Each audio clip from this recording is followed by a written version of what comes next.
Hey guys, today we're going to be going over why Mega Man 6 is my favorite Mega Man in the original series, and why if you haven't played it, you should play it and perhaps consider it for your favorite Mega Man as well.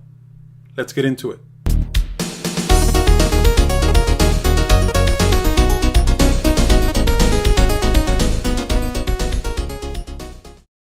Now, before we begin the review, I think it's important to mention when Mega Man 6 was released. It was released in 1994, and at this point, if you remember, Super Nintendo was already released. Nobody was really concerned with original Nintendo releases. Here's where my gaming history is crucial to the story. I was 6 at the time, and I did most of my gaming on an original NES. Sure, I had Super Nintendo and Genesis, but Nintendo was my main console of use. And I still have that same Nintendo right here. It still works perfectly fine, and I attribute my love for the original NES because of that. I've had it so long, it's like a reliable friend to me. But anyway, back to Mega Man 6. So my friend from school let me borrow the game, and I didn't mind. I was perfectly happy, and here's why. And I didn't know it at the time, but what do most late console releases have in common on the Nintendo? You see, by 1994, NES developers were armed with superb programming skills for the console. So this meant games played better, looked better, and controlled better than most games released on the NES up to that point. Actually, looking back at most of my favorite NES titles, they were released late in the console's life cycle. Base Wars, 1991, Teenage Mutant Ninja Turtles, 3, The Manhattan Project, 1991, Darkwing Duck, 1992, Crystalis, 1990. I can go on, folks. And of course, Mega Man 6, 1994. We can't forget that. The NES was released in 1985, people. Okay, so I take the game home, I knock out some quick homework, I pop the game in, and I start playing. What do I see? Amazing graphics. By the way, I'll be using footage from the Mega Man Legacy Collection on PS4. I did try out the Mega Man 6 version on Nintendo, but the footage wasn't too clear, and it also froze on me on the last boss. But that's probably just that I didn't clean the cartridge enough. I also do have the PlayStation 2 Mega Man Anniversary Collection, but the input lag on this version is so bad that's really not passable in a Mega Man game. I remember vividly my brother coming into the room while I was playing and asking, "Is that a Super Nintendo game?" I let him believe it, who cares? So yes, the first thing I noticed were the graphics, but what about the story? So it's the first annual robot tournament. There's 8 of the world's most powerful robots present. Mr. X decides to take over the robots and take over the world also. Of course, Mega Man sets out to defeat Mr. X. Fun fact, for those who don't know, Nintendo Power actually held a contest where it gave the public the opportunity to submit drawings of Robot Masters to be selected for Mega Man 6. I always felt the story related to the contest and was a cool parallel that they included in there. Okay, so we begin the game. Now I know there's a specific order to every Mega Man game where if you defeat a boss and gain his weapon, it will make a future Robot Master battle that much easier if the weapon you acquire is the next Robot Master's weakness. But I never stuck to that rule. You don't really need to in Mega Man 6, in my opinion. You see, in this game, gone are the days of the old Rush adapters. Kind of.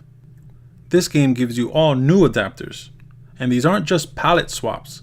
There's the Rush Jet adapter, which allows you to freaking fly for a short time, and the Rush Power adapter, which gives you a stronger but shorter blast.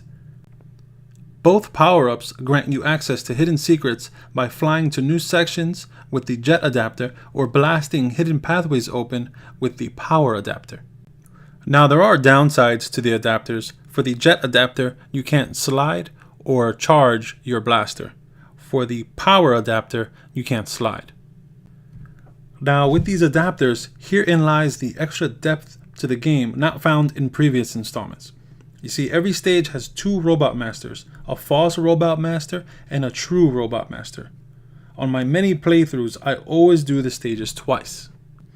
And in some stages, you have to use your jet adapters in order to access those second Robot Masters. Now, by doing this, I always ensure to learn that Robot Master's weakness, as I will inevitably acquire the right weapon from beating the stages twice.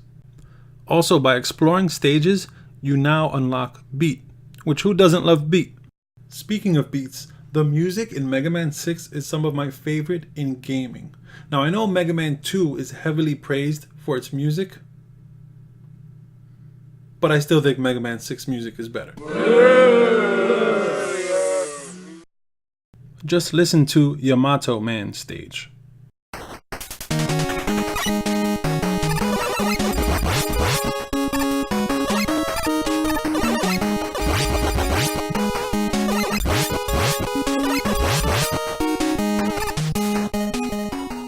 There isn't a tune in here I don't love.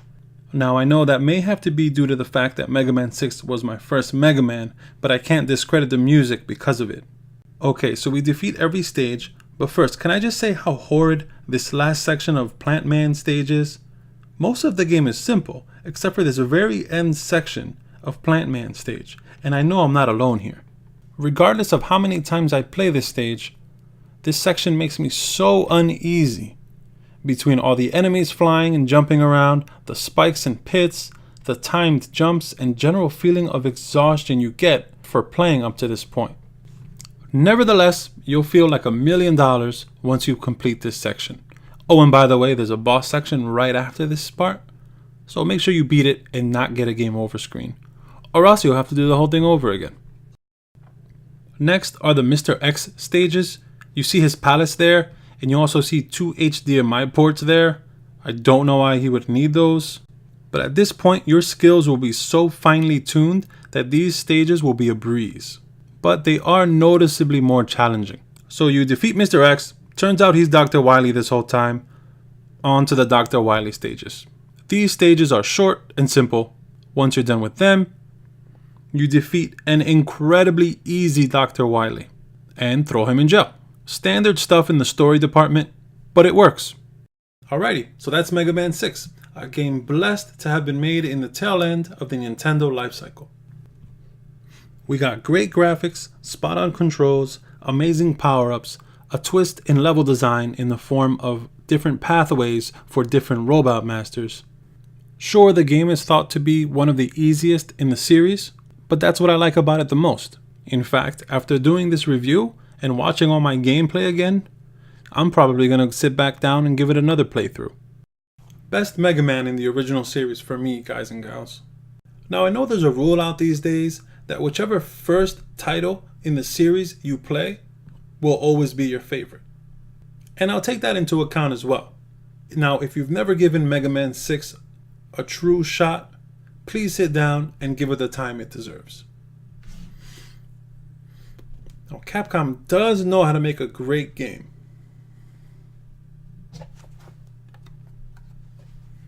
Darkwing Duck? Maybe.